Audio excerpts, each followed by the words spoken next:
Gandhinagar range પોલીસે ખાદ્ય ભેળસેળ સામે મોટી કાર્યવાહી કરતા છત્રાલ જીઆઈડીસીમાં ચાલતી નકલી ઘી બનાવતી ફેક્ટરીનો પર્દાફાશ કર્યો છે। આ દરોડા દરમિયાન 1.67 કરોડ રૂપિયાના શંકાસ્પદ પામ ઓઇલ કેમિકલ જપ્ત કરાયા છે। પ્રાથમિક તપાસમાં તૈયાર કરવામાં આવતું નકલી ઘી વિવિધ ટ્રેડિંગ કંપનીઓ મારફતે બજારમાં દેશી ઘીના નામે વેચાતું હોવાનું સામે આવ્યું છે। ગાંધીનગર રેન્જ પોલીસને મળેલી બાતમીના આધારે છત્રાલ જીઆઈડીસી સ્થિત હેપી ઓઇલ ઇન્ડસ્ટ્રીમાં દરોડો પાડવામાં આવ્યો। આ તપાસ દરમિયાન સ્થળ પરથી અંદાજે 1.67 કરોડનો શંકાસ્પદ પામ ઓઇલ કેમિકલ અને અન્ય સામગ્રી મળી આવતા પોલીસને પ્રાથમિક તપાસમાં જાણવા મળ્યું કે અહીં મોટા પાયે નકલી ઘી બનાવવાની આખી પ્રવૃત્તિ છે તે ચાલતી હતી। તપાસમાં સામે આવ્યું કે પામ ઓઇલમાં RM એન્હેન્સર અને BT નેગેટિવ જેવા કેમિકલ ભેળવી તેને દેશી ઘી જેવા ગુણધર્મો ધરાવતું દેખાડવાનો પ્રયાસ કરાતો। તેના બાદ આ પ્રોડક્ટ છે તે અલગ અલગ ટ્રેડિંગ કંપનીઓને સપ્લાય કરાતી, જ્યાં અલગ અલગ બ્રાન્ડના લેબલ લગાવી તેને દેશી ઘી તરીકે બજારમાં વેચાતું। પોલીસના જણાવ્યા અનુસાર આશરે 30,000 લીટર તૈયાર પ્રોડક્ટના સપ્લાયની વિગતો પણ સામે આવી છે। આ ઘટનાની ગંભીરતાને ધ્યાનમાં રાખીને ફોરેન્સિક સાયન્સ લેબોરેટરી અને ફૂડ એન્ડ ડ્રગ વિભાગે સ્થળ પરથી નમૂનાઓ એકત્ર કરી તપાસ શરૂ કરી છે। આ કેસમાં આરોપી જનકકુમાર ભાવસાર સામે કલોલ તાલુકા પોલીસ મથકે ગુનો નોંધવામાં આવ્યો છે। આ મુદ્દે પોલીસે શું કહ્યું છે તે સાંભળો।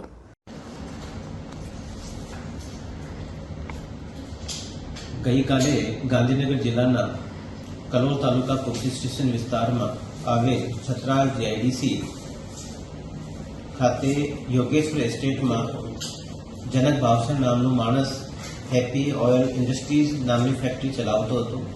આ ફેક્ટરી માટે પોલીસને જાણકારી મળે કે ત્યાં મિલાવટના અમુક ખાદ્ય પદાર્થો બનાવવામાં આવે છે, જેમાં ઘી પણ સામેલ છે અને મિલાવટી પામ ઓઇલ પણ બનાવવામાં આવે છે।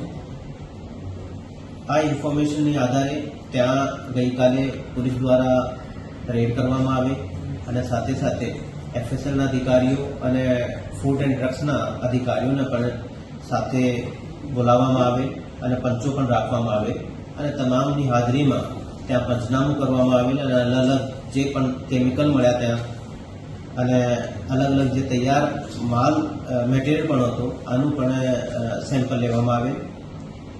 આશ્ચર્યજનક વાત એવી છે કે ત્યાં જે તૈયાર માલ હતો, જે તૈયાર મટીરિયલ હતો એ લગભગ 30,000 લીટર જેટલો એક તૈયાર મટીરિયલ હતો। તો એને પણ પોલીસને સફળતા મળી છે કબજે કરવા માટે।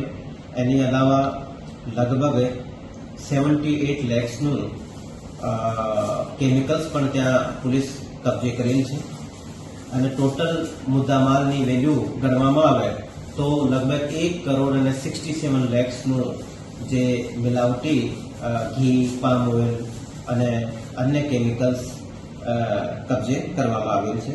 એ જનક ભાવસર નામના માણસનું જે એન્ટીસિડન્ટ ચેક કરતા એવું જાણવા મળે છે કે 2024માં પણ નકલી ઘી માટેનો એક ગુનો જાણવા જો કડીમાં દાખલ કરવામાં આવેલ હતી અને પછી ત્યાંની જે કડીમાં જે રેડ કરવામાં આવેલ પોલીસ દ્વારા એના પછી એ હોઈ શકે કે કલોલ તરફથી એક નવી જે છે એ ફેક્ટરી ખોલેલ હોય।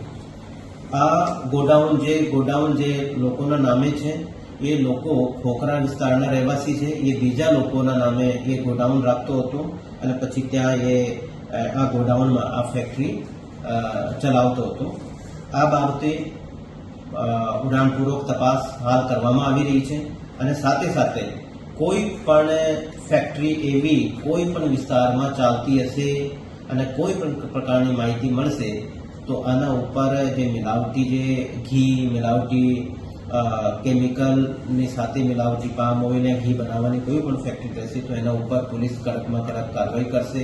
પોલીસ દ્વારા રેડો કરવામાં આવેલ છે અને મારા દ્વારા તમામ મારી રેન્જમાં એસપીસીઓને અને અન્ય અધિકારીઓને સૂચના પણ કરવામાં આવેલ છે કે એવા પણ જે પણ કોઈ લોકો હોય જે લોકોના સ્વાસ્થ્ય સાથે છેડા કરતા હોય આ લોકોને બિલકુલ કાયદાકીય રીતે અને એક સબક શીખવવાનું રહેશે અને કડકમાં કડક આ લોકો ઉપર કાર્યવાહી પોલીસ દ્વારા કરવામાં આવશે। Thank you.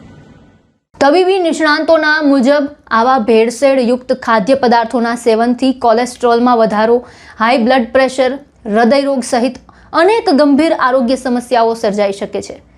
તેથી ગ્રાહકોને પણ ખરીદી વખતે સાવચેતી રાખવાની સલાહ આપવામાં આવી રહી છે. ગાંધીનગર રેન્જ પોલીસ હવે માત્ર ફેક્ટરી પૂરતી તપાસ મર્યાદિત રાખ્યા વગર સમગ્ર સપ્લાય ચેઇન છે, ટ્રેડિંગ કંપનીઓ છે અને બજારમાં નકલી ઘી વેચનારા વેપારીઓની ભૂમિકા પણ તપાસ કરી રહી છે. તપાસમાં હજુ વધુ ખુલાસા થાય તેવી શક્યતા પણ વ્યક્ત કરવામાં આવી રહી છે. ત્યારે આ સમગ્ર મુદ્દાને લઈને આપનું શું માનવું છે?